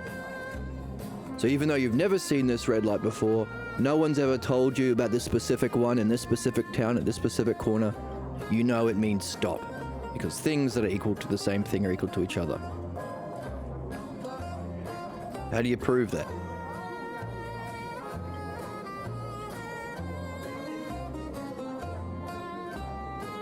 Within the scope of geometry, how do you prove that? Before dipping into philosophy, how do you prove that? Like higher philosophy. And so what Harry is pointing to is the only way of proving that is picking up this triangle C. Like if you actually did it, like with a compass and stuff, you draw it on the page, you cut it out,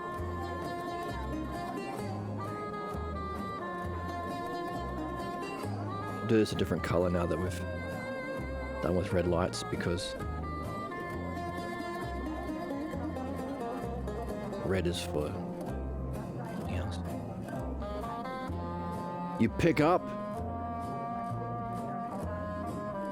triangle C, cut it out, and you drop it on top of triangle A, and what do you know? They're equal. Meaning, if you're trying to create a complete system of understanding within two-dimensional geometry,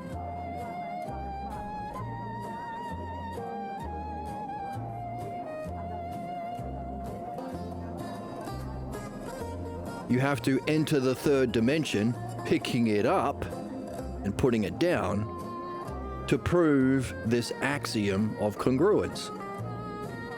So you have to jump into a higher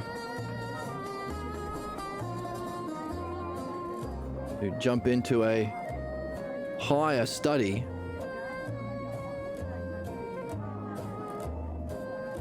to prove the axiom that you are making use of, whether you're driving a car or doing a complete system of understanding within two-dimensional geometry. Therefore, some people, and this is called Penrose. Let me find out. Hold for a second. So, as a result, you get Gödel's theorem. Gödel, friend with Einstein, Gödel. I heard they had some interesting chats as they walked around Cambridge. Gödel is spelt with a umlaut or something.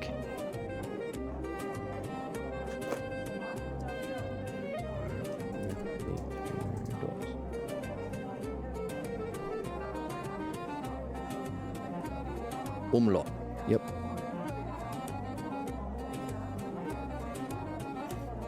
How do you spell it with the umlaut? It's like in my eye.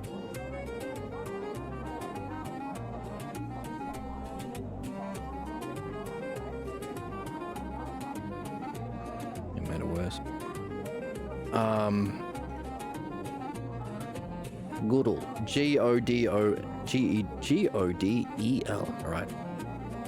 So G-O-D, Goodall, was a guy that came along and looked at this and said G-O-D-E-L. This applies to everything. Goodall's theorem. How do you spell theorem? Spelling. T-H-O-E-O-R-E-M. E-O-R-E-M. I was close. Goodall's theorem. You can't be complete or no system can be complete and self-contained. So they're an incomplete system, or you have to borrow from another system. Now, what we are seeing is, well, what we've been talking about today is, if everything is about the self and somehow in self, of self, and returning to self,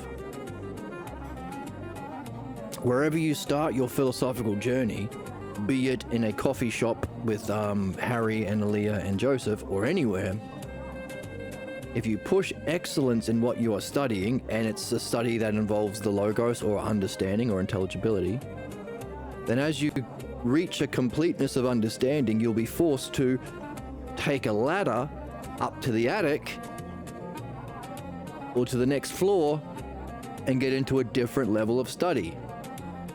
So what might seem like a bug is actually a feature in philosophy. Because that's philosophy. For instance, you might be studying beauty with Socrates in the Symposium and realize all of these beautiful things, we see beauty as an adjective in our physical world. What's beauty itself? You have to go to a higher dimension out of a physical world to talk about beauty itself. Same thing with justice. Same thing with excellences in different subjects or goodnesses. What's justice itself? What's beauty itself? And you have to do a similar thing to go from the experience of being, within which we find beauty itself, justice itself, or the paradigm. If we're using the word self all over the place, we are using an axiom, we're borrowing from something higher. So within the human journey of growth and development, Goodall's incompleteness theorem is actually a feature, not a bug.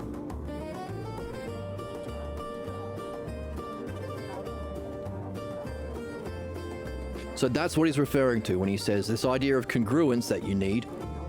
You have to borrow from a higher position, therefore it's not really a proof, is it? Because how can you prove this with geometry if you have to go into a two-dimensional geometry, if you have to go into a third dimension? And if I can point a hole in this, Joseph, then all of philosophy is doomed. So it's actually really fun, and if there's an interest in going through some Euclidean geometry to learn how to do this, we could do it on the channel if there's interest.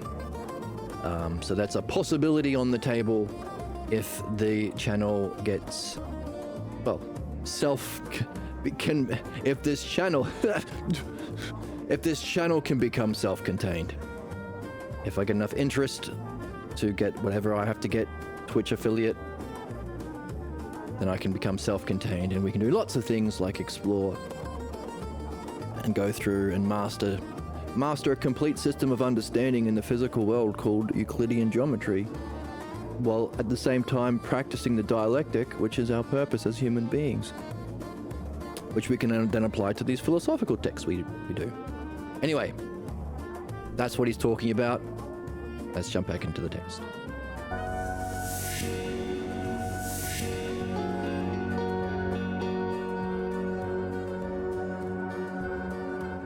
There we are.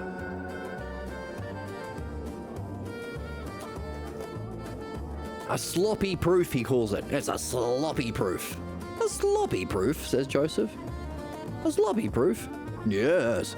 Sure, you know the one from geometry where they try and prove two triangles are equal. I don't mean equal, I mean, what's the name of that postulate? Axiom? Oh, congruent. That's the word for it. Well, they do, don't they? The so-called proof is phony.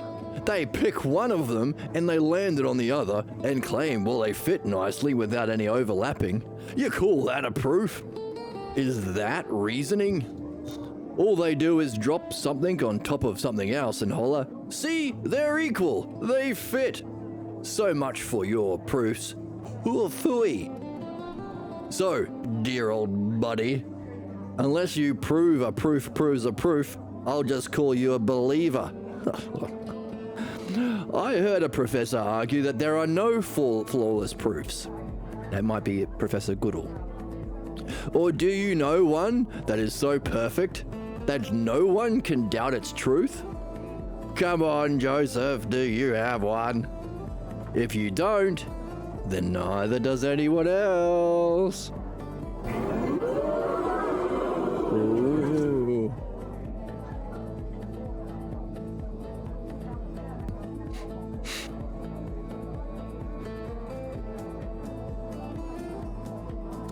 Well, that's something I'll have to consider, says Joseph. Let's go back to what you mentioned.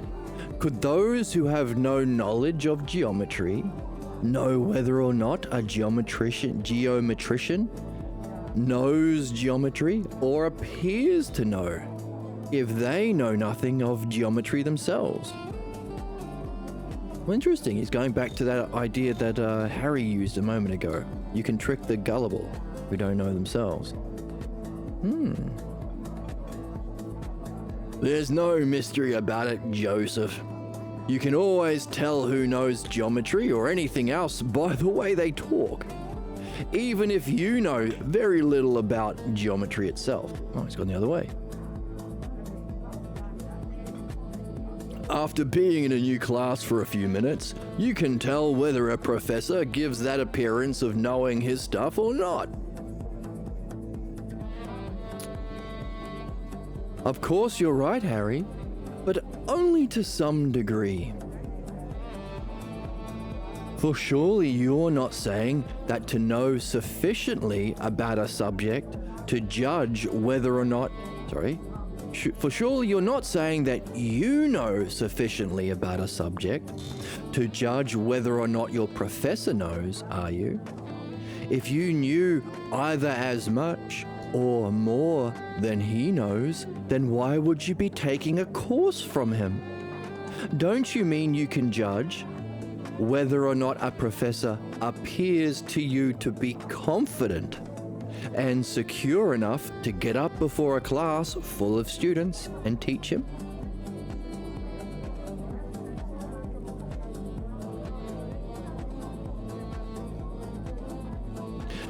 And to know how to judge that appearance is to know, isn't it?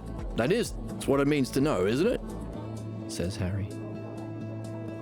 In any case, wouldn't you say that we have been fooled by those who give the appearance of being knowers, but who know far less than the way they appear? Scammers. Have you ever seen Joe Rogan's podcast? Have you ever watched any of the mainstream media networks? Fooling us they have been by the appearance that they've been giving. Knowing far less than they appear, they are.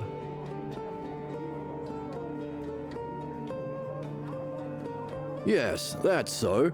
They are the ones that merely bluff. I don't mean them. Then you are thinking about those who fool others by giving the appearance of being knowers, but are only familiar with well-rehearsed parts of their subject. Imitation. From confidence to imitation. No, I don't mean them. I know that type too. They pull rank and list their credentials. As if degrees and academic appointments make a difference. They'll turn you into their enemy. But for what? To preserve their mask. Oh, Harry is spitting fire. You know what? That knowing game makes enemies, divides friends, and behind it all is just a game of power. All this for nothing.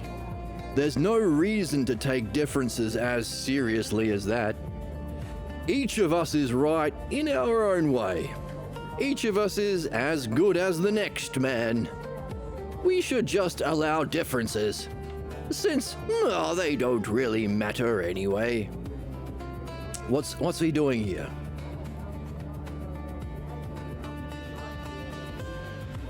He started off following, but then he fell back into restating his personal beliefs again.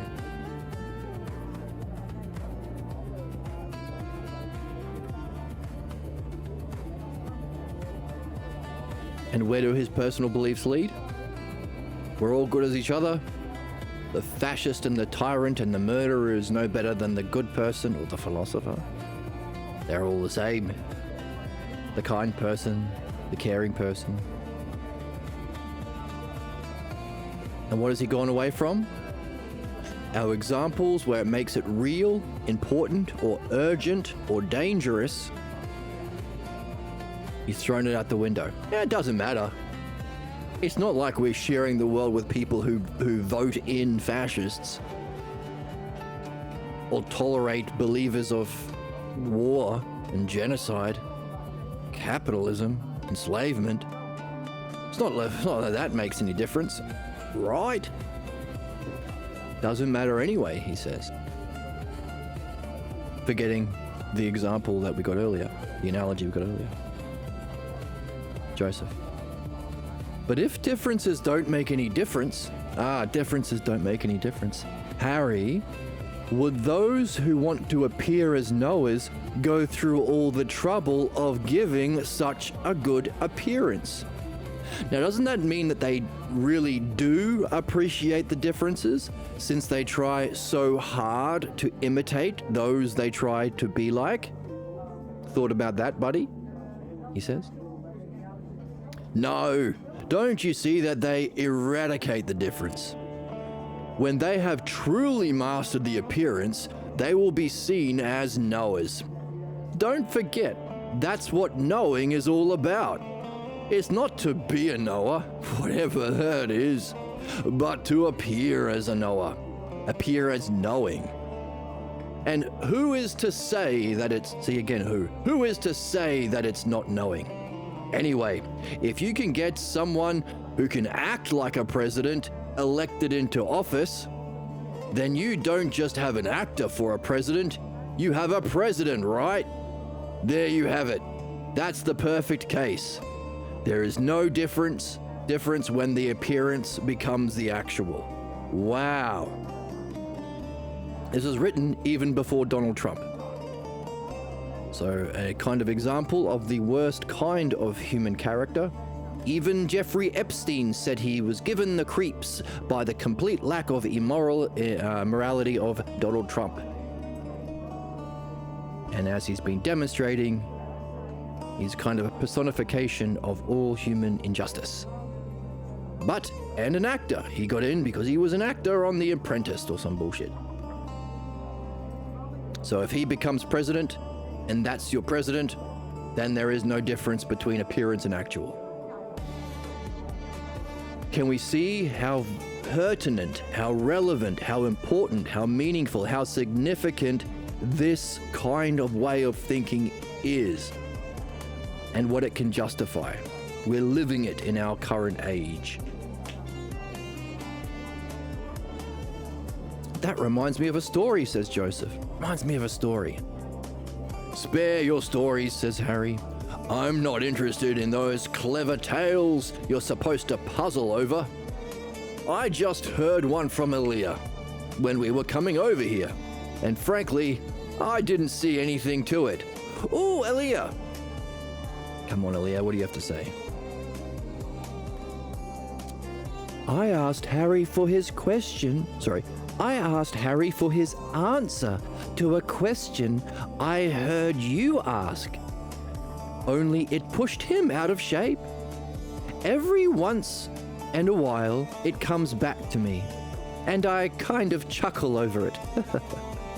It's the one that asks if the woman was right to become furious at her lover when she discovered the reason he could appear so ideal, even anticipating and meeting her every wish and desire, was because he had secretly made a copy of her personal diary and modeled himself to fit her dream wish.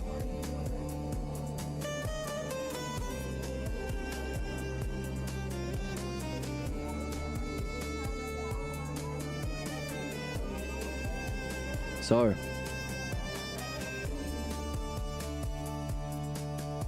that puzzle, as we've just read, Harry doesn't like puzzles that we're supposed to puzzle over, stories that we're supposed to puzzle over.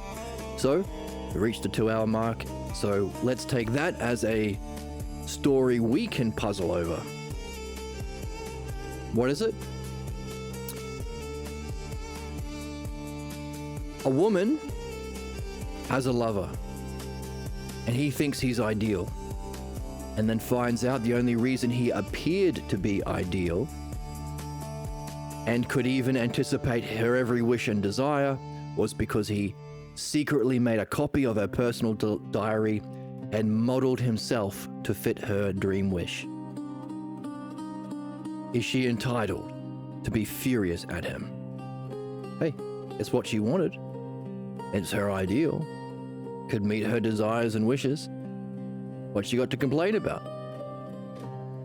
Did she have a right to become furious with him? What do you think? What do you think, now that you know a little bit about our two main characters, what do you think Harry will think, who believes it's all a matter of opinion and perspective anyway? What do you think Joseph might say? And if Joseph is someone demonstrating the art of dialectic that we're here to learn and understand, how to reason, or appropriately, reason clearly, rationally, through ideas to reach truth. If you were Joseph, imagine yourself as Joseph. What would his answer be, and how might he communicate it to Harry? So there's 5 questions on the table, really. What do you think? And then put that aside. What do you think Harry will think about whether or not this woman has a right to be furious? So that's his definition. Going back to the... Well, I haven't used this today.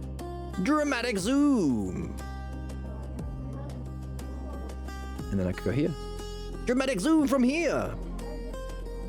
And then I can go back to the here. And then dramatic zoom from here. I forgot to add my characters there. They just appear out of nowhere. So I'm gonna have to fix that. So, dramatic zoom back to the board.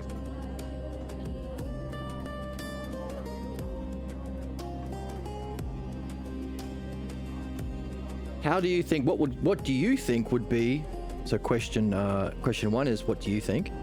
Question 2, what would Harry's idea be? Could you define what he might think? And question 3, how might he demonstrate or communicate his idea?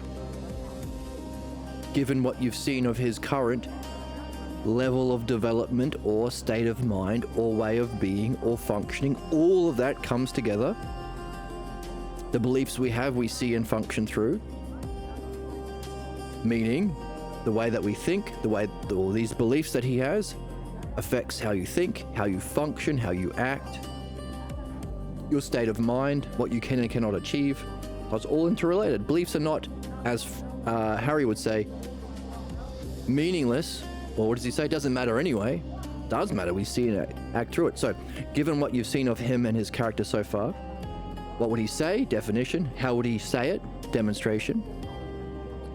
Question 4 is, what you've seen of Joseph, what would he think about whether or not that woman has a right to be furious? And why? And then, how would he communicate that answer and why to those at the coffee shop, at the Greek corner restaurant? What do you think? What did Harry think? What did Joseph think? And how would they go about saying it? Which means for you to answer that last question, how would Joseph go about communicating it? You have to be in his shoes. You have to think this way. By you thinking this way as best as you can, what are you doing? Are you giving the appearance of someone who is a philosopher and uses the dialectic? Or by taking this story as a question and these additional questions as actual questions to puzzle over and actually doing it, are you gaining knowledge?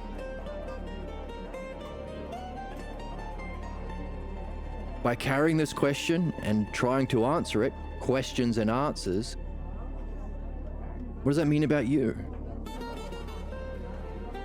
If you do it as Joseph, are you imitating Joseph? You haven't seen what he's done yet.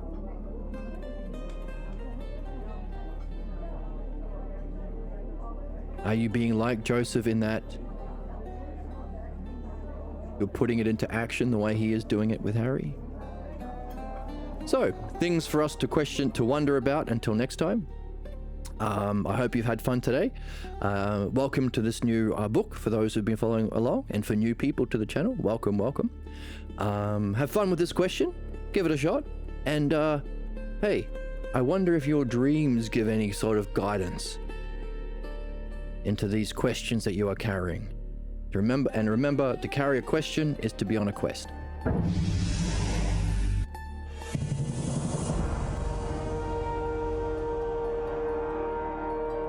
And if this is a quest to know the truth, then we could call it the archetype of all quests, or the real hero's journey. You're a wizard, Harry. Like Harry Potter, or I'm looking for someone to share in an adventure. that guy, Frodo. The hero's journey, the archetype. Those who are familiar with the hero's journey might recognize what I'm talking about. If not, look it up. There's a basic, some people have discovered there's a basic structure behind all heroes' journeys, and some people wonder, well, is there an actual true version? Not just an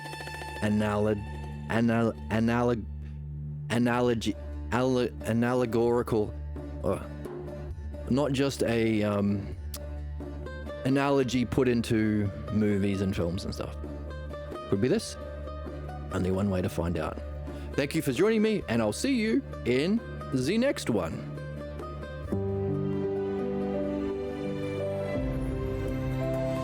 Bye.